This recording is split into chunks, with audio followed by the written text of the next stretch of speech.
Mga DDS naglalaglagan na.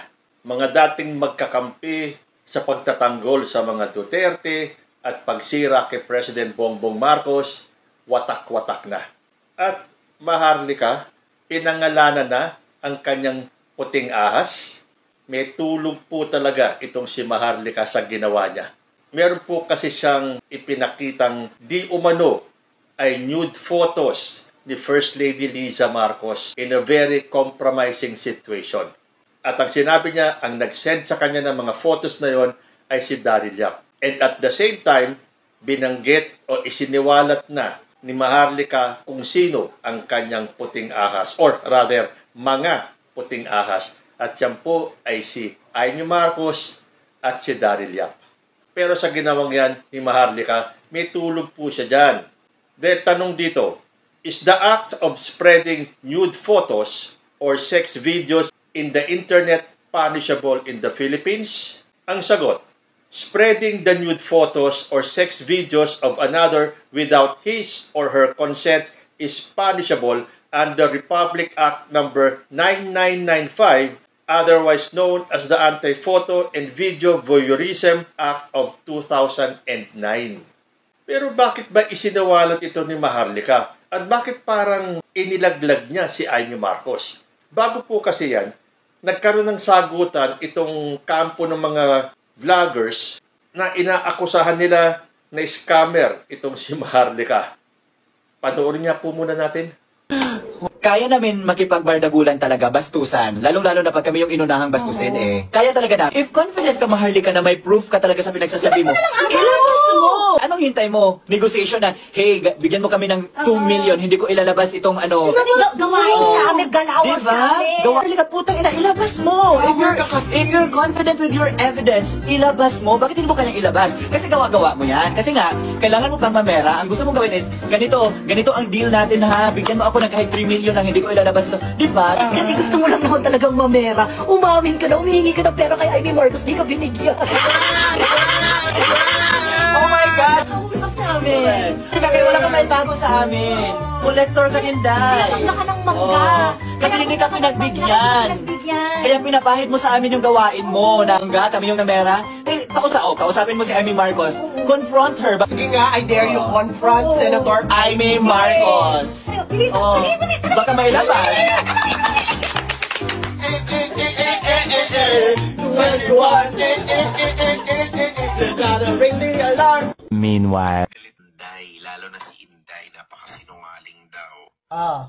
Never naging mabait sa kanya yon. So galit na galit sila. Pero si Inday nagsabi kay Amy magsalita. Kasi Bitinin ko muna kayo. Daryl, ikaw ba yung author niyan? Ano to? Timeline, sinasabi niyo timeline dati? Si Inday kaya hindi niya hindi makontra ni Manang. Pero mga kasinungalingan. Sige nga, ilabas nyo nga ako, may ebidensya ako. Kasi dapat may konteksto to, palangga. Na-record ko na to lahat, hindi nila to mabura. Tigilan nyo nga ako. Mangingi ako kay Amy, excuse me. Di ba? Kung mangingi ako kay Amy, dapat kay Lisa Tanas na lang. Nagbuntot-buntot ako kay Lisa Tanas. Ayan. So sinasabi nila na itong si Maharlika ay scammer, kolektor. Meron pa silang sinasabi na itong si Maharlika ay nanghingi ng pera kay Amy Marcos pero hindi siya pinagbigyan. At nanindigan itong grupong ito na sinabi mismo ni Amy Marcos sa kanila na yun na nga ang ginawa ni Maharlika. Nanghingi ng pera pero hindi siya napagbigyan. At meron pa daw style itong si Maharlika. Dahil nakita nyo naman, kahit nung time ng fake polvoron video, inabot ng ilang buwan, halos isang taon, bago nila inilabas yung peking polvoron video. Dahil ang sabi nga ng grupong ito, naghihintay si Maharlika ng may lalapit sa kanya, tatawag sa kanya o mag-o-offer sa kanya o hinihingan niya ng pera kapalit ng hindi paglantad ng kung ano man yung isyong sinasabi ni Maharlika. O hindi ba inabot ng halos isang taon yung polvoron video na yon na peke pala? Ngayon, itong pinakita ni Maharlika ay malamang peke din o kaya AI. Pakinggan nga natin kung paano to inilabas ni Maharlika. Si Daryl Yap. Lisa, ikaw yan, galing kay Daryl yan. Oh, yan ni Lisa. Oh, siya puting ahas. Oh, kaya sabi ko, true ba yan? Ha, ha, ha, kadiri. Oh, ayan, oh, Lisa, puting ahas ko. Si Amy. Tsaka si Daryl. Yung pet mo daw yan. Oh, sige nga. Ay, nako. Nag-ask kami ng protected order kasi ayoko ipahamak ang aking mga puting ahas. Pero ito, hindi ko pwede. Pinagbibitangan niyo ako na nangingi ako pera sa inyo. Oh, ito. Si Daryl, galing kay Amy, tsaka kay Daryl Yap yung nakabukaka, si Lisa Tanas. Kang daw ito habang bangag. Oh, Lisa, alam mo na ha? Oh, yan. Ayan, hindi ba? Sa unang tingin, sasabihin nyo, uy, si First Lady Lisa nga yan. Pero kung susuriin natin mabuti, ang sinabi niya, si Daryl Yap at si Amy Marcos ang nagpadala sa kanya ng mga photos di umano ni First Lady Lisa Marcos. Paano kayang mangyayari yon? Paano nakakuha si Daryl Yap at si Amy Marcos ng picture ni First Lady Lisa Marcos sa ganong sitwasyon? Keso bangag na bangag daw si Lisa Marcos, nakabukaka pa daw at langung-lango sa pinagbabawal na substance. Paano nakakuha si Daryl Yap doon? Never naman naging malapit si Daryl Yap at itong si First Lady. Dahil itong si Daryl Yap at si Amy Marcos ang magkakampi. Hindi ba gumawa pa nga sila ng pelikula? Yung Made in Malacanang saka yung Martyr or Murderer, kung saan ang pinakasentro ng istorya ay si Amy Marcos. Doon pa lang, nung napanood ko yung dalawang pelikulang yon, sabi ko, something is wrong. At kaya pala hindi nag-promote si President Bongbong Marcos sa dalawang pelikulang yon, kasi ginawa pa ang kontrabida si Bongbong Marcos doon eh. At ang pinakabida at sentro ng istorya ay hindi naman yung mga Marcos. Background lang sila. Umikot yung istorya kay Amy Marcos. So doon, nag-umpisang maghinala ang mga Marcos loyalist na may nilulutong kakaiba itong si Amy Marcos. Di nagkatotoo nga. Noon pa man, hindi pa naging presidente si Bongbong Marcos, may hidwaan na po mula sa panig ni Amy Marcos at ni Lisa Marcos. Ewan ko, sa tingin ko parang nagsiselos itong si Amy Marcos dahil siyempre may asawa na po si President Bongbong Marcos, si Lisa Marcos ngayon. At alam naman natin, kapag mag-asawa na kayo, nagtutulungan kayo. Pero itong mga DDS, siyempre pinalalabas na under desaya si Bongbong Marcos. Bakit? Sa tingin niyo sa ginagawa ni Bongbong Marcos bilang presidente, kakayanin yan ni Lisa Marcos? Well, siguro eventually, sa nakikita ni First Lady Lisa sa ginagawa ng kanyang asawa, pwede siyang tumakbo sa 2028. Pero malayo pa po yun eh. Huwag natin pag-usapan yung election sa 2028. Si Sara Duterte lang po ang gumagawa nun na ngayon pa lang ay namumulitika na at nangangampanya na. So, paano makukuha ni Daryl Yap yung picture na yon ni First Lady? Hindi naman sila naging malapit sa isa't isa. Lalo na si Amy Marcos. Paano na nakuhanan ng picture si First Lady or saan niya makukuha yung picture na yon? Simula pa lang hindi na sila magkasundo ni First Lady. So, ang napakalaking tanong na yan, saan nakuha ni Amy Marcos at ni Daryl Yap yung picture na sila daw ang nagpadala kay Maharlika? Again, kung yung ng polvoron video ni President Bongbong Marcos ay fake, ito pa kaya? With the advancement of artificial intelligence or AI, napakadali pong gumawa ng fake videos, fake photos. Nakita nyo ba?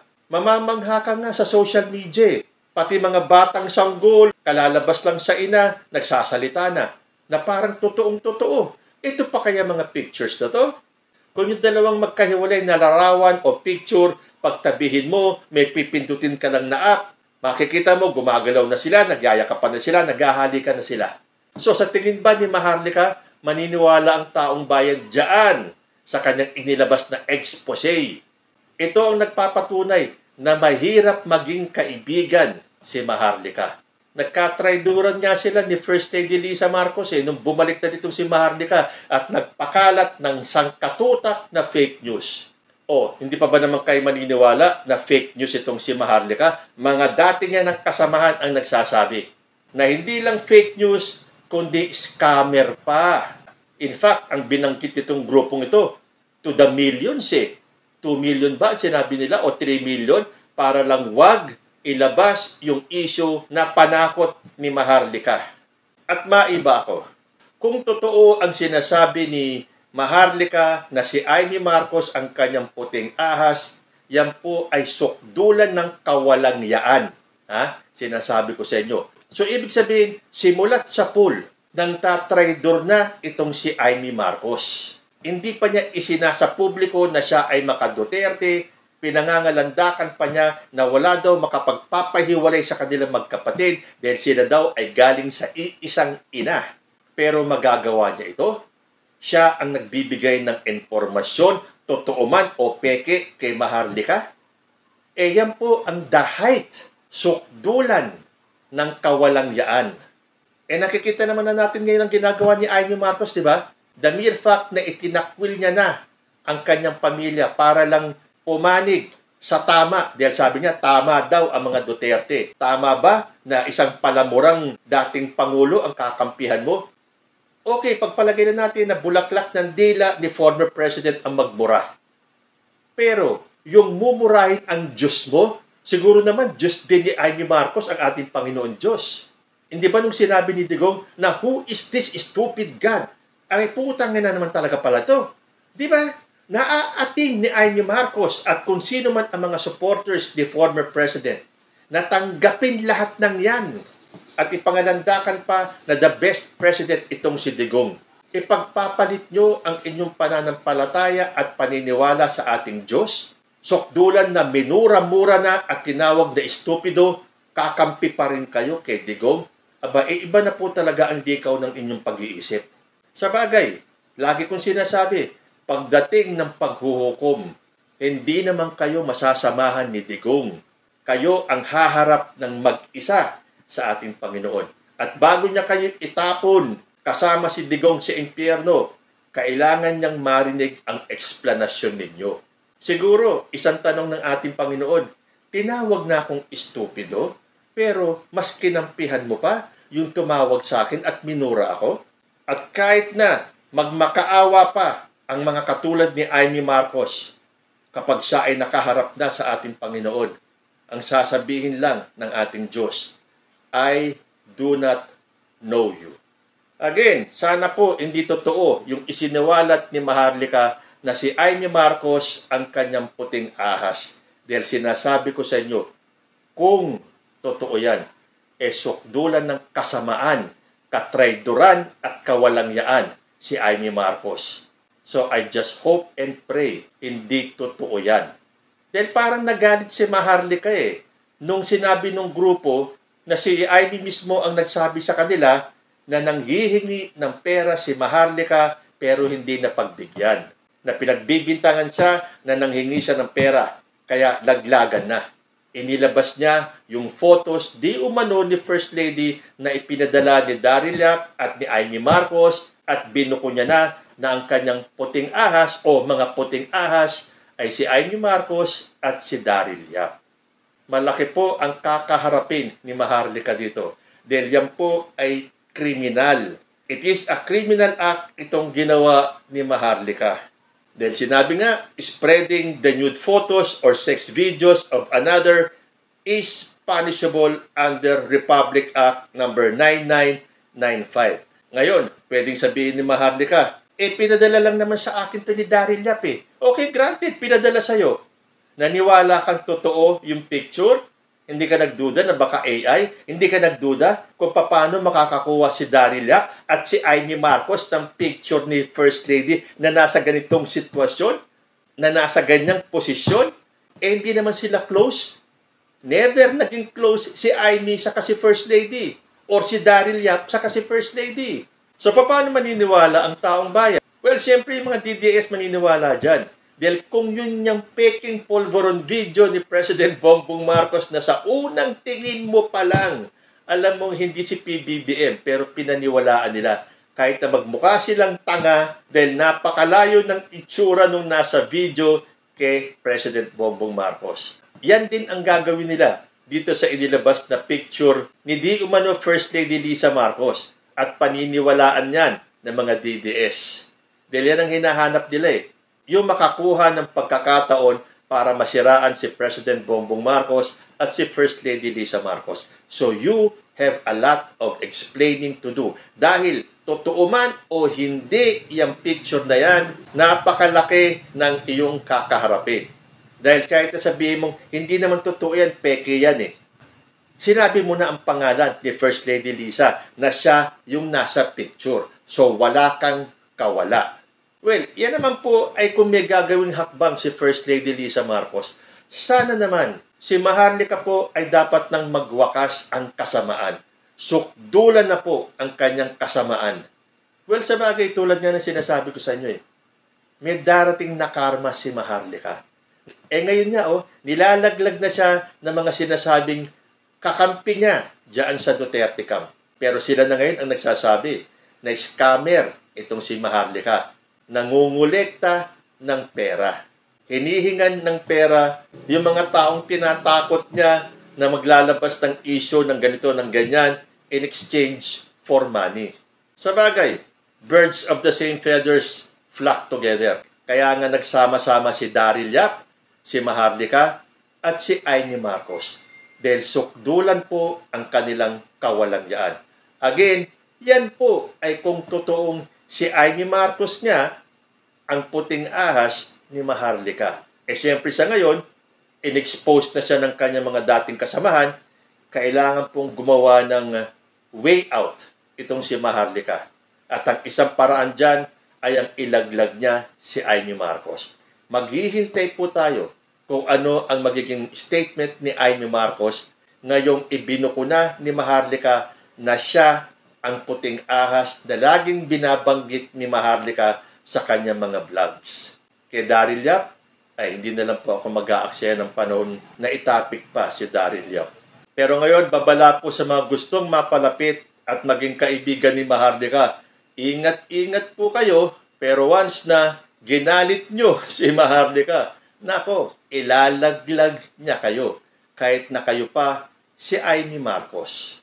Ang tanong, kung totoo ang sinabi ni Maharlika na ang nagpadala sa kanya ng picture ay si Daryl Yap at si Amy Marcos, may pananagutan ba itong dalawang ito? Pwede pa silang isama kung sakaling kasuhan si Maharlika? Senator Amy Marcos, sukdulan ng kawalangyaan, or shall we say, sukdulan ng kademonyohan? Si Maharlika nanggagalaiti sa galit. Dahil hindi na pagbigyan ni Amy Marcos, hindi siya nabigyan ng pera. Well, ito ay ayon dun sa mga kasamahan niya dati ng mga DDS vloggers na nanghingi di umano itong si Maharlika kay Amy Marcos ng pera, pero hindi siya napagbigyan. So, ang ending, eto na. Dahil napahiya si Maharlika, kailangan niyang pagtakpan ang kanyang kahihiyan. At ibinuko na si Amy Marcos kasama si Daryl Yap ang utak o ang mga puting ahas na nagsusupply kay Maharlika ng mga juicy information para sa kanyang vlog na pinagkakitaan ng milyones ni Maharlika. At isa na nga dito, yung larawan di umano na si First Lady Lisa Marcos ay nakabukaka, bagag na bangag, langung-langu sa pinagbabawal na gamot, at nagpakuha ng picture at ipapakalat. Sabi kasi ng isang commenter ko, dahil sabi ko nga, wala namang access si Daryl Yap o si Amy Marcos sa mga private information ni FL Lisa dahil hindi naman sila close. Although sabi nung nag-comment sa akin, bakit hindi ba po pwedeng ibang tao ang naka-access sa information na yan tulad ng hubad na larawan ni FL Lisa at siya ang nagpadala kanila Daryl Yap na ipinadala naman kay Maharlika? Ang tanong, basta na lang ba bumuka ka si First Lady Lisa Marcos at sinabihan yung kung sino man yon na ito bumuka ka ako, kunan mo ako ng picture ha, pero wag mo ipapakalat ha, atin-atin lang yan. Itong abnormal na kumuha ng picture, pinadala kay Amy Marcos at sinare naman ni Amy kay Daryl Yap na pinadala naman kay Maharlika. Pero sa ngayon, wag mo munang ilalabas yan Maharlika ha, dahil secret muna natin yan. Yan ang pambala natin sa First Family. Ganun ba yun? Ganun ba katanga si First Lady Lisa Marcos para magpakuha sa ganung sitwasyon, sa ganung posisyon? Mag-isip-isip din naman yung mga nagsasabi na baka third party ang kumuha ng picture. Dahil napaka-imposible naman na yung ginagawa ng mag-asawa sa pribado ay gusto pang magkaroon ni First Lady ng remembrance. Kaya, kunan mo ako ng picture, bubuka ka ako ha. Gandahan mo ha, ito popost na ako, bubuka ka na ako, 1, 2, 3. Ganun ba? Kayo ang mag-isip-isip. ito ay siguradong fake. Dahil yan naman ang trabaho nito mga DDS na to, ang magpakalat ng fake information, mga fake news. Prueba, yung polvoron video ni President Bongbong Marcos. Sa bagay, ito mga DDS, kaya nga sila napagtatawanan ngayon eh. Hindi na daw ginagamit yung mga utak nila na pagpapaniwala sa mga halata naman na peke. Tulad nga ng polvoron video ni President Bongbong Marcos. Ito, with the advancement of AI, siguradong peke ito. Hindi kaya naisip ni Maharlika na baka nilalaro lang siya ni Daryl Yap sa ni Amy Marcos dahil alam nila na hindi mapagkakatiwalaan itong si Maharlika. Dahil kung nagawa ni Maharlika na traidorin si President Bongbong Marcos, na ngayon ginagawa niya kay Amy Marcos, aba, isa susunod niyan. Si Sara Duterte na kaya? Dahil hindi lang nabigyan ng pera. Tulad nung sinasabing hindi daw siya nabigyan ng pwesto o posisyon ni President Bongbong Marcos, bumaliktad na. Ngayon ito, pinangalanan niya na ang puting ahas si Amy Marcos, si Daryl Yap. Pero sa akin, nakasentro lang ako kay Amy Marcos dahil sino ba naman si Daryl Yap? Sumikat lang naman ang pangalan niyan at nagkapera nung kumapit siya kay Amy Marcos.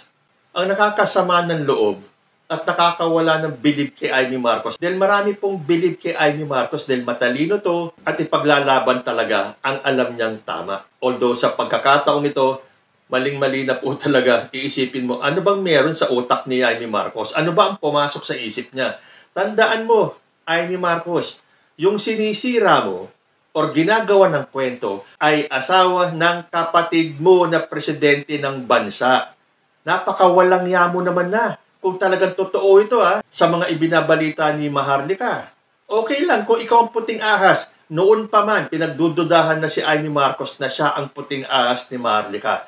Pero itong gagawa ka ng balita, magpapakalat ka ng litrato ng asawa ng kapatid mo, tapos sasabihin mo, hindi naman kami nag-aaway ng kapatid ko eh. Yun lang naman mga kalaban, yung mga nakapaligid kay President Bongbong Marcos.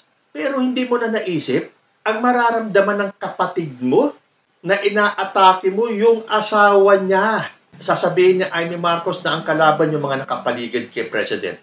Well, alam na natin na ang tinutukoy niya si Martin Romualdez at si Lisa Marcos. Pero nakalagay po sa Biblia, kapag ang lalaki at ang babae ay nagsama at ikinasal sa mata ng Diyos at sa mata ng tao, isa na lang po sila. When a man and a wife comes together, they become one. So kapag tinitira mo si First Lady, inaatake mo na rin ang kapatid mo. Pero magtataka pa ba naman tayo? Sumanib ka nga sa tama na sinasabi mo.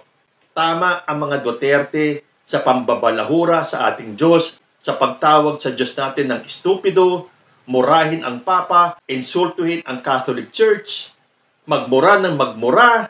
Isama na natin yung anak na si Sara Duterte na pinagbantaan ang buhay ng kanyang kapatid. O sige, huwag na natin isama si Lisa sa si Martin. Dahil talagang hindi ko alam kung ano ang inggit at galit ni Amy Marcos dito sa dalawang to. Pero yung pinagbantaan na yung kapatid mo, okay, sige, isang tabi pa rin natin dahil kapatid mo lang yan. Pero yung ipahuhukay yung labi ng tatay mo, nasaan na ang utak mo? Nalason na talaga ng mga Duterte Amy Marcos? Wala ka na bang natitirang katiting na wisyo sa katawan mo para maisip mo na ginagamit ka lang ng mga Duterte? Tapos ito, kung totoo, dahil lagi kong sinasabing kung totoo ito, dahil hindi ako makapaniwala that Amy Marcos will stoop down to the lowest level para lang sirain si First Lady Lisa Marcos. The height of kawalangyaan? Hindi eh. Kademonyohan na po yan.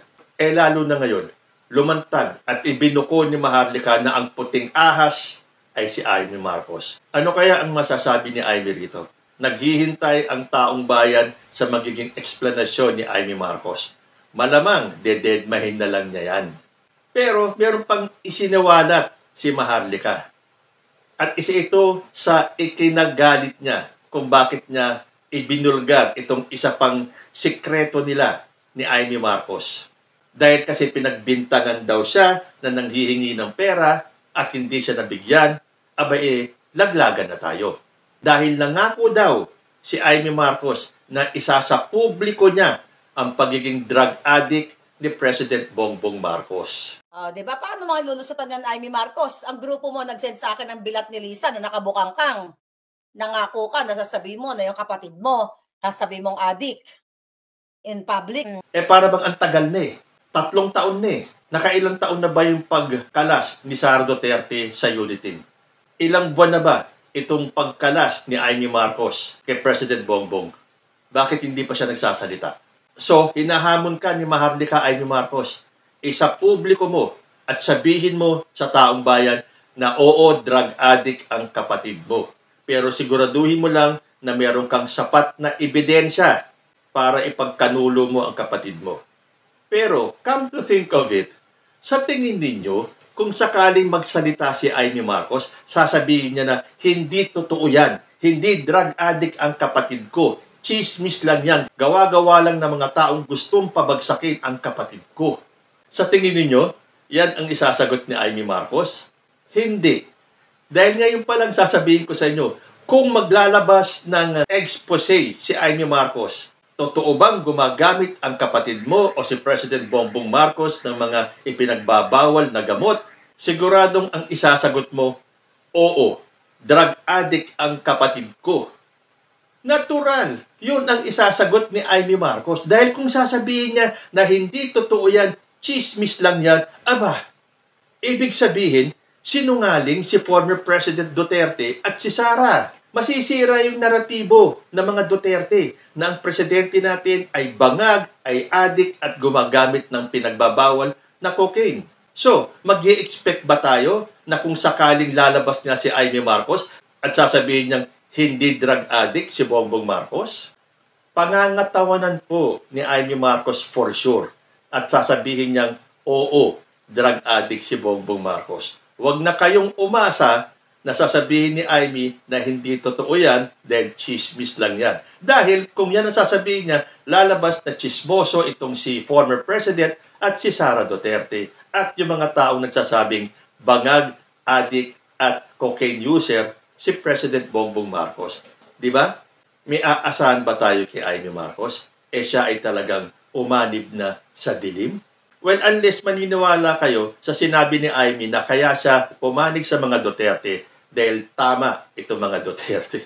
Come on, lahat ba ng talino ni Amy Marcos iniwanan niya sa bahay ng mga Marcos? At nung siya ay kumalas kay President Bongbong Marcos sinaniba na siya ng espiritu ni Duterte? So, hihintayin po natin. Dahil naghamon na itong si Maharlika Ngayon, paano ipapaliwanag ni Daryl Yap? Dahil siya ang sinasabi ni Maharlika na nagpadala ng pictures ni First Lady sa kanya. At ano ang masasabi ni Amy? Na siya daw ang puting ahas ni Maharlika. Na kung tutuusin, dapat hindi puting ahas itim na ahas. Para nga naman bumagay na sa lahat ng ginagawa ni Amy Marcos. Mula dun sa kanyang campaign promo na itim, hanggang sa pagsusuot niya ng itim, hanggang sa tawagin siyang itim na ahas. At hihintayin din natin kung may masasabi o finally magsasalita si Amy Marcos kung talagang drug addict ang kanyang kapatid na hindi na tayo magtataka kung sasabihin ni Amy na oo, drug addict si Bongbong Marcos. Pero dapat meron niyang sapat na ebidensya. At dito kay Maharlika, sumusobra na po talaga. Hindi na po makatao si Maharlika. Sa bagay, ang karma po hindi natutulog. In one way or the other, karma will catch up on Maharlika. Sa ngayon nga, nag-uumpisa na Nilalaglag na siya ng kanyang kapwa DDS vloggers. Ngayon, kinalaban niya na si Amy Marcos, si Daryl Yap. Alam mo naman si Daryl Yap, matapang din yan. So, titingnan natin kung magkakaroon ng sagutan between Daryl Yap and Maharlika. At kung sasagutin ni Amy Marcos itong mga bintang, paratang ni Maharlika sa kanya. Pero ang tanong, may gagawin bang hakbang si First Lady Lisa Marcos? Dahil sukdulan na po talaga ito. Yan pong ginawa nila is a criminal act. Hindi dapat palagpasin. Pero knowing the Marcoses, palalagpasin na lang nila to. Nakakadismaya kung tutuusin, no? Tulad nung sinabi ng mga otoridad natin, nahahabulin nila yung mga nagpakalat ng fake polvoron video ni President Bongbong Marcos. Hahabulin nila kailan? Lumipas na ang buwan. Meron ba tayong nakitang paghahabol na ginawa nila? So expect ba natin na may gagawin sila dito sa nagpakalat ng mga nude pictures ko ni First Lady Lisa Marcos. Ako gusto ko maimbestigahan at maparusahan yung mga nagpakalat niyan.